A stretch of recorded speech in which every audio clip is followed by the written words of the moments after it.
کرنا چاہیے۔ ایک ہی کہتے ہیں کہ ایک مسجد ہے جس میں جو قبرستان کے اندر بنائی گئی ہے اور اس کے صحن میں کچھ مزارات وغیرہ آ گئے ہیں،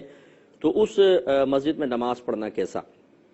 دیکھیں بظاہر تو ایسا لگتا ہے کہ قبریں بنی ہوئی تھیں اور کچھ احاطہ مسجد کے اندر قبرستان کا لے لیا گیا ہے اور پھر وہ مسجد تعمیر ہوئی ہے۔ اگر خدا نخواستہ ایسا ہی ہوا ہے کہ قبریں مسلمانوں کی مسمار کر کے ان پہ مسجد قائم کی گئی ہے، تو یاد رکھیے یہ مسجد حقیقتاً نہیں ہے،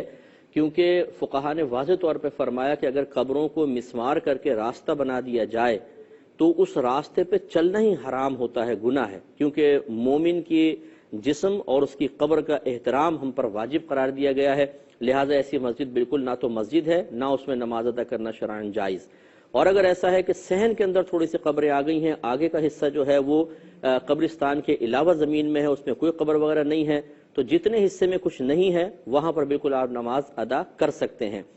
اور بالفرض اگر ایسا ہے کہ زمین قبرستان والی پوری نہیں تھی، یہ وقف زمین تھی، کچھ لوگوں نے بیچ میں اس کی قبریں بنا دی ہیں، تو پھر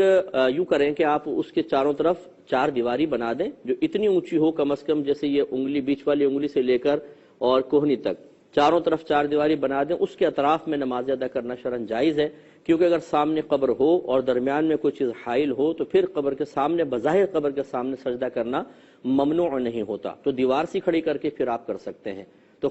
اس پہ ذرا تھوڑا سا دیکھ لیجئے، جو میں نے خلاصہ عرض کیا ہے کہ اگر تو قبرستان کی زمین پر قبریں مسمار کر کے مسجد بنائی گئی ہے، یہ مسجد حقیقتاً نہیں ہے، اس میں نماز پڑھنا بالکل گناہ، بلکہ داخل ہونا ہی گناہ ہے۔